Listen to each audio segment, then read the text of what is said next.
Hola chicos, el día de hoy vamos a ver el tema la Revolución Mexicana en la materia entidad donde vivo, Estado de México. El descontento del pueblo, la pobreza y el hambre llevaron a la población a tomar las armas y exigir un cambio. Francisco y Madero, un hacendado de Coahuila, deseaba la democracia, por lo que fundó un partido que decía que los presidentes no debían reelegirse y se postuló como candidato a la presidencia.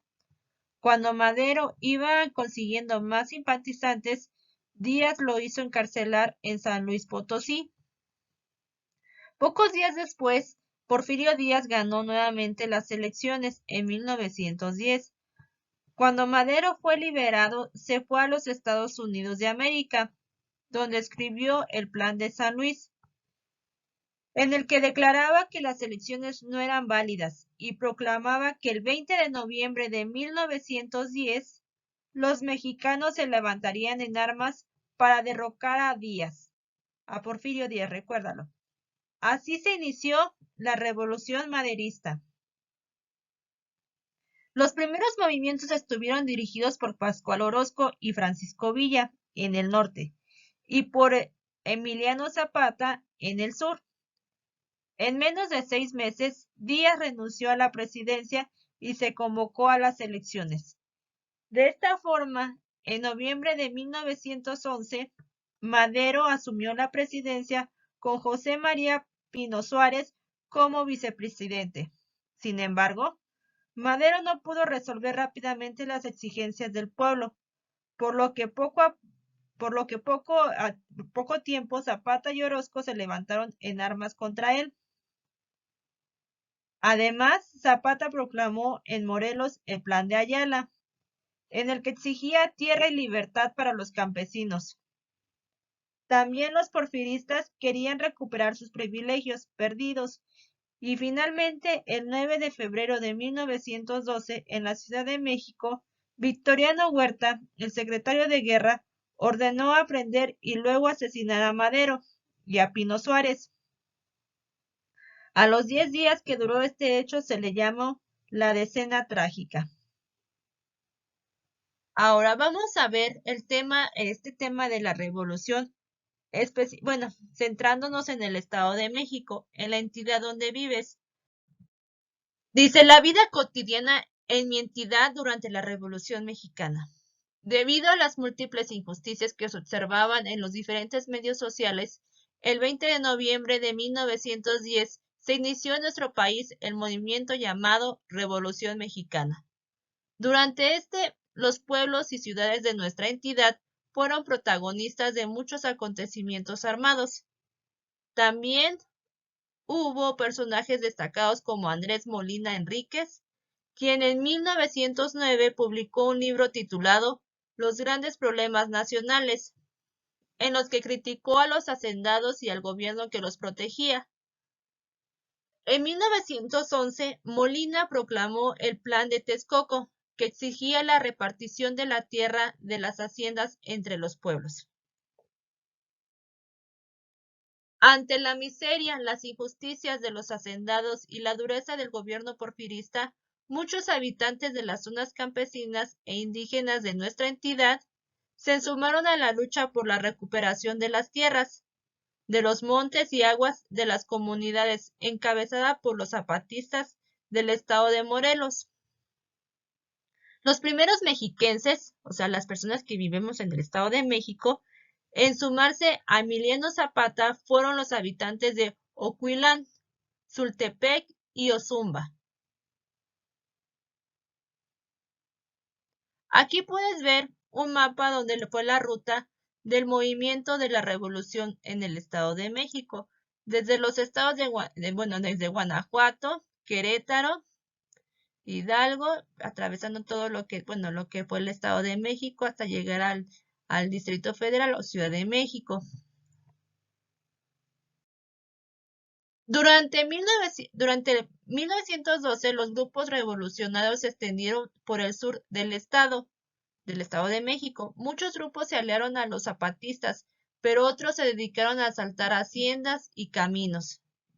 Aunque los generales zapatistas castigaban a los bandoleros, La situación se volvió muy peligrosa, sobre todo viajar de un pueblo a otro. La gente tenía pánico a los grupos armados que llegaban a descansar o a invitar a la gente a luchar, lo que se le conocía como la bola. Cuando esto era lo que llegaba la gente, llegaban las personas armadas y llegaban a los pueblos y entonces decían que llegaba la bola.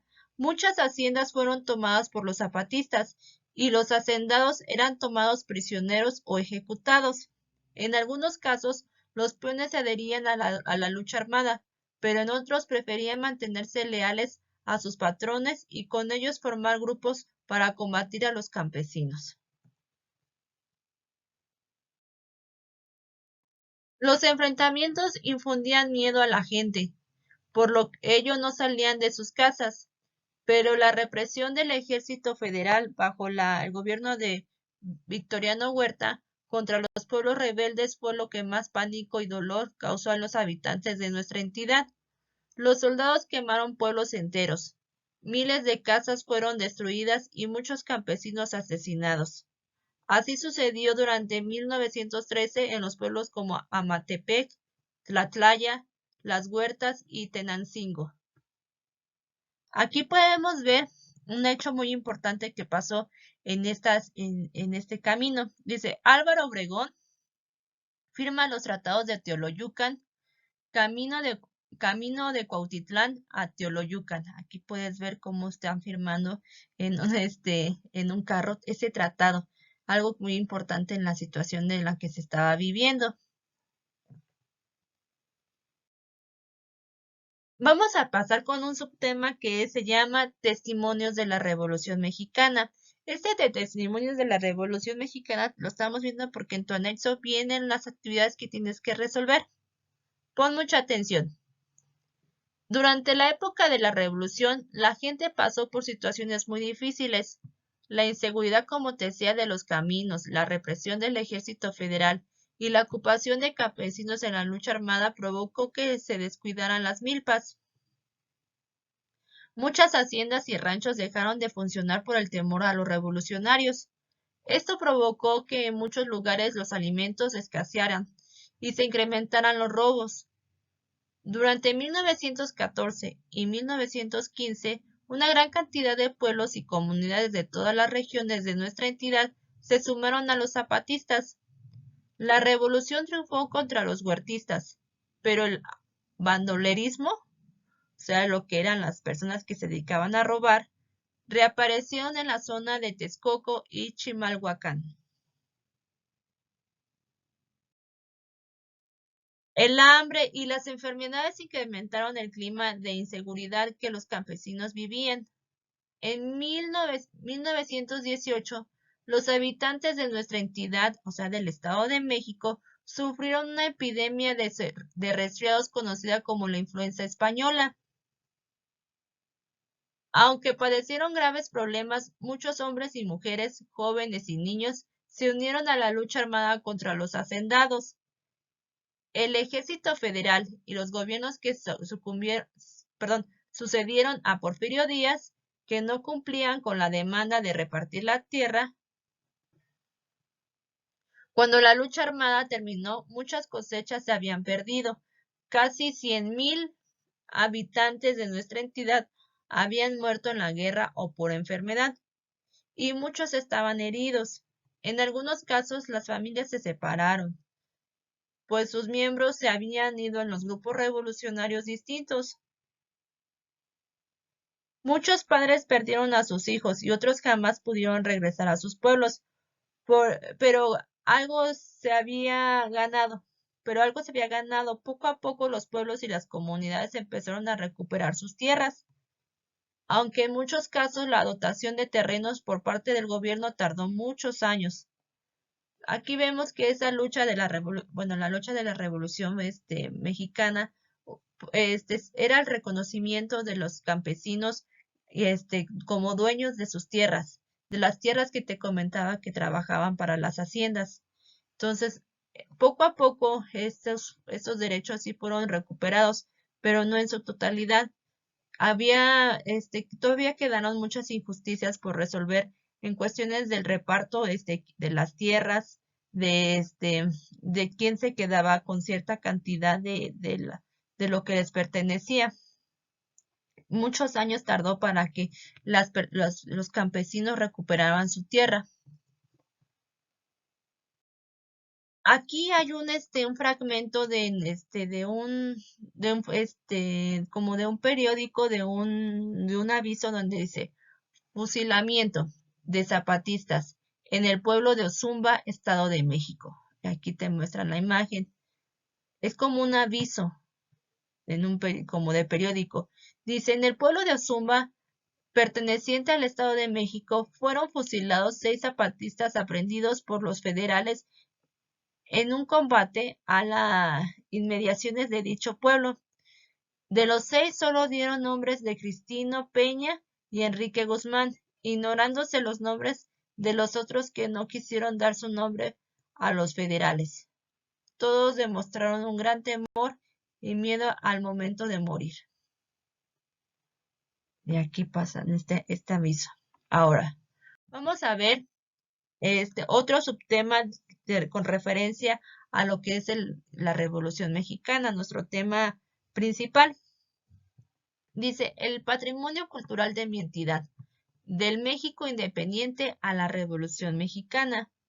El periodo que tenemos en nuestro estado, en el Estado de México, en nuestro estado, hubo cambios en cuestiones culturales. Y también hubo un patrimonio. ¿Qué es un patrimonio? Lo que nos queda, lo que dejan, lo que dejó de ese periodo de la independencia a la Revolución Mexicana. Dice: una de las instituciones culturales más importantes de la historia de nuestro estado fue el Instituto Literario, que se fundó el 3 de marzo de 1828 en Tlalpan. Cuando la capital de nuestro estado pasó a Toluca, las actividades del instituto quedaron suspendidas, pero se restablecieron en 1833 en la capital mexiquense, o sea, en Toluca. Con el impulso del gobernador Lorenzo de Zavala, se convirtieron en el antecedente de la Universidad Autónoma del Estado de México. A partir de 1883, el instituto cambió su nombre a Científico y Literario. Esta escuela es una universidad autónoma del Estado de México. O sea, esta es como si fuera la UNAM, pero es propia de nuestro estado, del Estado de México. Y es un patrimonio que quedó de este periodo. Esta universidad es donde se estudian las carreras y licenciaturas, ingenierías, y en esta universidad pues se fundó con el impulso del gobernador Lorenzo de Zavala. Entonces, primero era un instituto literario, después pasó a la capital, a Toluca, y ahí se fundó como antecedente se convirtió como un antecedente se convirtió en la Universidad Autónoma del Estado de México, y ahora cambió su nombre a este edificio que se llama a Científico y Literario. Entonces, aquí la universidad es un patrimonio que tenemos como mexiquenses. Dice: ahí se educaron muchos profesores y escritores importantes de nuestro país durante los últimos años del siglo XIX, como Andrés Molina Enríquez, José Vasconcelos. José Vasconcelos es uno de los más importantes personajes que aportó a la educación. E Isidro Fabela, cuyo pensamiento y obra influyeron en los revolucionarios en 1910 y son parte de nuestra herencia cultural. Durante ese siglo se construyeron muchos edificios que transformaron nuestra capital, o sea, Toluca, y otros municipios. Hoy son parte del patrimonio cultural del Estado de México. Aquí este es un edificio que se llama Centenario y Benemérita Escuela Nacional para Profesores. Aquí es donde se estudian las personas para convertirse en profesores, en maestros. y este se encuentra en Toluca. Dice, los portales de Toluca, que están entre las edificaciones más conocidas de la capital de nuestra entidad, fueron construidos entre 1832 y 1836 por el arquitecto José María González Arriata. Él mismo se encargó de llevar a cabo la construcción del teatro principal de la capital mexiquense, que se concluyó en 1850. En la crónica social titulada Brillante Fiesta Social en Toluca, publicada el 22 de enero de 1911, la revista Artes y Letras se lee, por su capacidad y por sus elegantes condiciones arquitectónicas, el edificio de la Escuela Normal para Profesores fue elegido para celebrar el centenario de la Independencia de México. Inaugurado en 1910, el edificio, sin disputa, es uno de los más grandiosos que se levantan en la ciudad. Bueno, aquí son unas imágenes de lo que se encuentran en lo que es el Toluca. Aquí podemos ver el Palacio Municipal de Toluca. Aquí hay este es un edificio donde se encuentra esta escultura, pero pertenece al patio se llama así, de la Universidad Autónoma del Estado de México. Y este patio, como es muy grande y tiene una escultura, lleva el nombre de Patio de los Naranjos, porque hay unos árboles de naranjos que están cerca de aquí de esta escultura. Si tienes la oportunidad de algún día ir a Toluca, te recomiendo que pases por estos edificios para que puedas reconocer y ver el patrimonio que tenemos como mexiquenses, como lo que somos nosotros de las personas que vivimos en el Estado de México. Este edificio del Agua es la rectoría, o sea, donde se encuentran las oficinas principales administrativas de la universidad. Aquí podemos ver el Tribunal Superior de Justicia. Este también es un edificio construido y que también es patrimonio de este periodo de la independencia y la revolución. Ahora, vamos a ver las actividades que tienes que realizar. En la primera actividad te la dejo que tú la contestes tú solito. Está muy sencilla. Nada más tienes que relacionar las columnas. En este vas a ver que lleva por título Testimonios de la Revolución. Recordarás quiero que nada más reescuches y recuerdes lo que la maestra leyó hace ratito. Dice, ilumina de color rojo el círculo de la respuesta correcta. Número 1. Causas por las que los pueblos sufrían escasez de alimentos, asaltos e inseguridad. Será A, por falta de inversiones en el campo. B, que aquí ya está subrayada, ya está rellenada, que es la respuesta correcta, por el descuido de las siembras, ya que los campesinos se fueron a la lucha y nadie protegía los caminos, y el ejército mataba a quien apoyara a los campesinos.